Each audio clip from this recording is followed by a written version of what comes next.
Assalamualaikum warahmatullahi wabarakatuh. Nama saya Indriani. Di sini saya akan mempresentasikan mengenai cara menentukan segmen dan target pasar.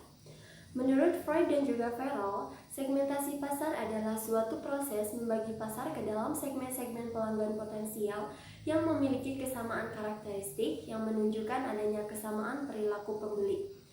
Adapun manfaat dari segmentasi pasar ini yaitu perusahaan dapat lebih memahami perilaku segmen pasar, program pemasaran juga dapat lebih diarahkan sesuai dengan kebutuhan dan juga karakteristik dari masing-masing segmen.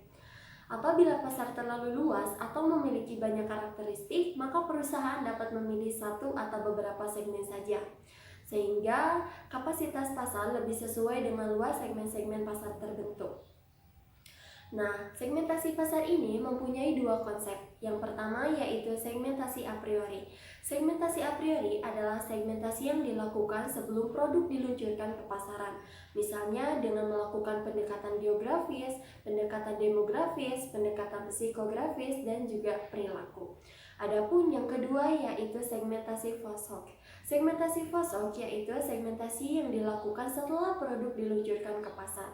Setelah konsumen datang, maka data akan dikumpulkan, kemudian diolah, dan data tersebut digunakan untuk menunjukkan siapa mereka. Adapun persyaratan dari segmentasi yang efektif meliputi 5 hal. Yang pertama yaitu measurable, yang kedua yaitu accessible, yang ketiga yaitu substantial, yang keempat yaitu differentiable, dan yang kelima yaitu actionable. Adapun langkah-langkah dari segmentasi pasar, yang pertama yaitu mengidentifikasi variabel segmentasi dan juga segmentasi pasar. Yang kedua yaitu mengembangkan bentuk segmen yang menghasilkan.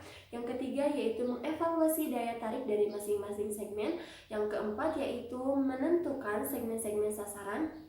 Yang kelima yaitu mengidentifikasi konsep posisi yang memungkinkan. Dan yang terakhir yaitu kita memilih kemudian mengembangkan serta mengkomunikasikan penetapan konsep posisi yang telah kita pilih. Adapun proses dari segmentasi pasar ini meliputi yang pertama yaitu mengidentifikasi bagian segmen pasar, yang kedua yaitu mengumpulkan informasi pasar, yang ketiga yaitu mengembangkan komposisi profil segmen, yang kelima yaitu penetapan konsekuensi pemasaran, yang kelima yaitu estimasi masing-masing potensi segmen pasar, yang keenam yaitu analisis peluang pasar, dan yang terakhir yaitu penetapan penguasaan pasar.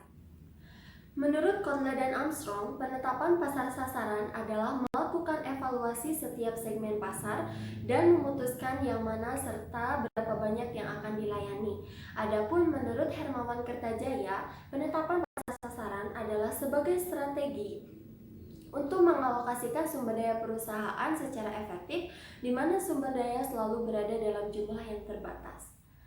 Mengevaluasi segmen pasar terdapat 3 poin. Yang pertama yaitu ukuran dan pertumbuhan segmen, yang kedua yaitu daya tarik struktural segmen, dan yang ketiga yaitu sasaran dan sumber daya perusahaan.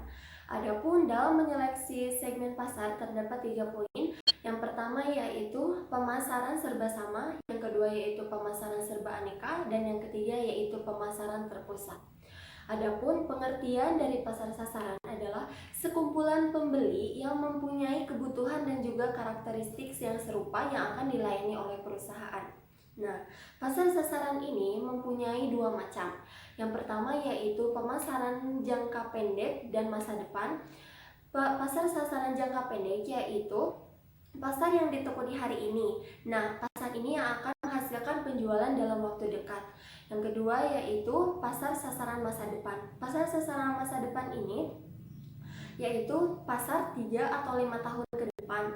Perusahaan akan mengubah produk ataupun mengubah pasar sasaran atau bahkan menambah dan juga menguranginya. Yang kedua yaitu pasar sasaran sekunder dan juga primer. Pasar sasaran primer adalah sasaran utama dari perusahaan tersebut yang terdiri dari konsumen-konsumen yang sangat penting untuk kelangsungan hidup perusahaan. Adapun pasar sasaran sekunder yaitu pasar yang terdiri dari konsumen-konsumen yang dianggap penting namun memiliki jumlah yang cukup besar.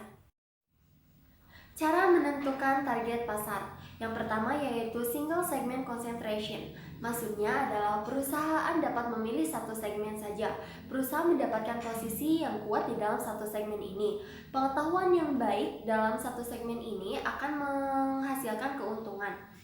Namun, apabila berkonsentrasi dalam satu segmen ini, perusahaan akan mendapatkan risiko yang cukup besar, sehingga kebanyakan perusahaan memilih lebih dari satu segmen. Yang kedua yaitu selective specialization. Maksudnya adalah perusahaan menyeleksi beberapa segmen. Segmen-segmen yang dipilih tidak saling hubungan, namun dari setiap segmen itu menjanjikan uang. Nah, strategi inilah yang biasanya dipilih oleh perusahaan untuk menghindari kerugian. Meskipun segmen yang dipilih salah satunya tidak produktif, namun perusahaan tetap dapat menghasilkan keuntungan dari segmen lainnya. Yang ketiga yaitu product specialization. Maksudnya adalah perusahaan berkonsentrasi membuat produk tertentu. Dalam hal ini, perusahaan menciptakan reputasi yang kuat dalam produk yang spesifik. Namun tetap ada resikonya, yaitu apabila perusahaan kekurangan bahan baku untuk membuat produk dan juga terlambat dalam mengubah teknologi. Yang keempat yaitu market specialization.